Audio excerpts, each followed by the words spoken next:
When I was about 10 years old, my mother gave me a harmonica for Christmas. And that was the first musical instrument I had. Then as the years rolled by, I began to fool around with a tin flute and a clarinet and a guitar, with a mandolin, an accordion, and then I got a tenor sax.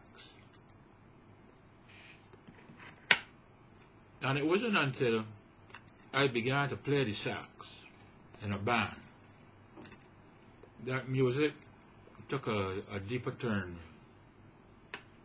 for me, because it was a soul band.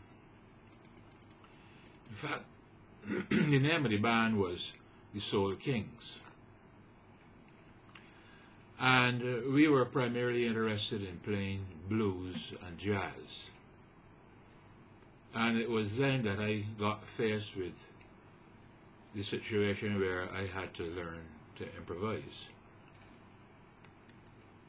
And of course, at the time, and because of where I was, I had a lot of questions. I needed a lot of answers. I needed a lot of information. But there was nobody in my neck of the woods that I could ask questions of. There were no tutorials in the local stores, and there was no internet. So I was left to figure things out for myself. So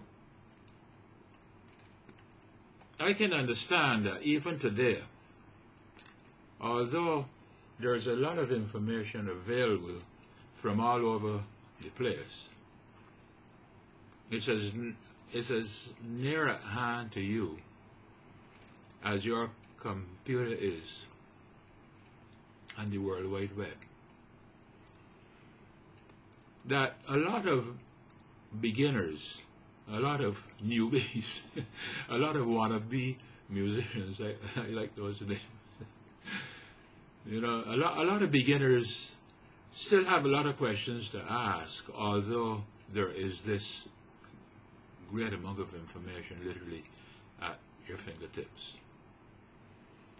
You know, I find it rather comical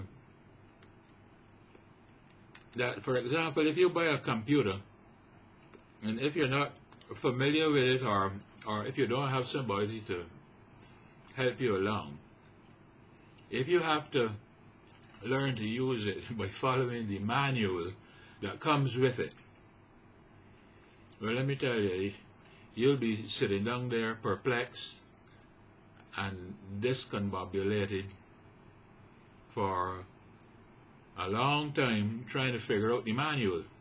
Right? I understand these manuals. I always say the manuals are made for people who know how to do it already. But that's the way it is, and that's the way it is with a lot of stuff up there on the internet. You know, you can Google for how to improvise, and you can find a lot of stuff up there. But when you go to try to figure it out, you find it quite baffling. And this is because most people seem to be writing information for those who already know how to do it, and it's hard to follow.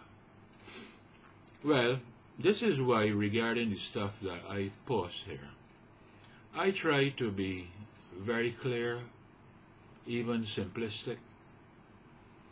But if I might say, it seems to go over well with the newbies, because of a lot of mail I get says, thank you for presenting this stuff in an easy to follow way. Well, be that as it may. And so again, I quite understand that when you step off on the path of improvisation. That even though you have access to a lot of information, and even though you seem to understand quite a bit, it is still a frustrating exercise when you get down to doing it.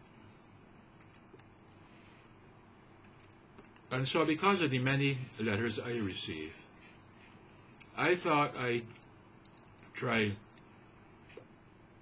to even simplify a lot of stuff that I have written earlier and present it in a very step-by-step way, as if I'm holding your hand and leading you through the garden slowly, so that when we get to the other side, you'll be able to say, oh yes, I now understand.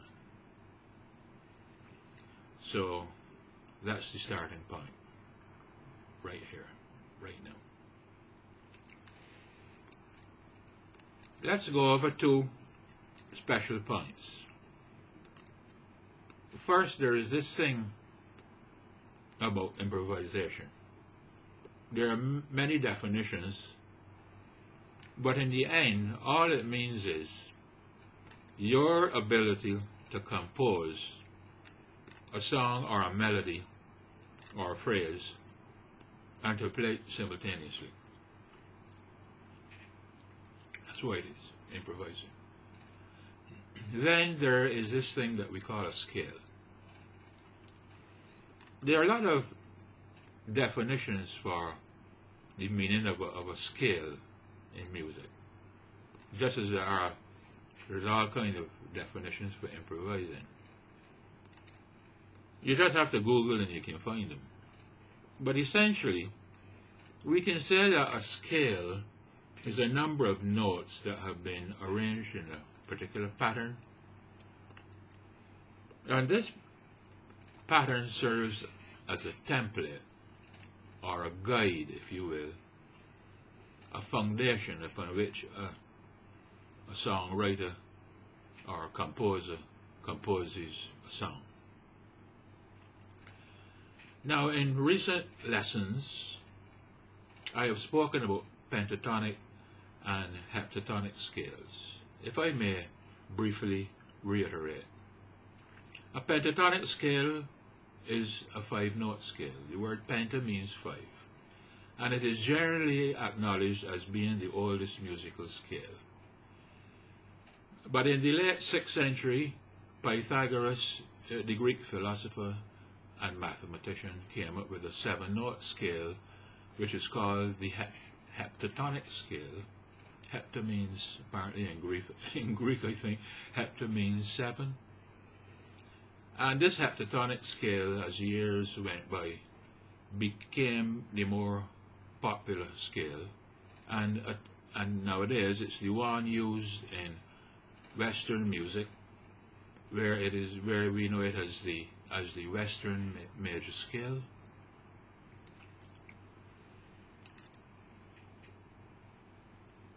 But the pentatonic scale has recently been discovered, if I may say, either discovered or rediscovered by many musicians, and nowadays it is a very popular scale, particularly used for improvising. The pentatonic scale is a great scale to use when improvising on songs and chord structures and so forth that have been put together using the heptatonic scale. Right?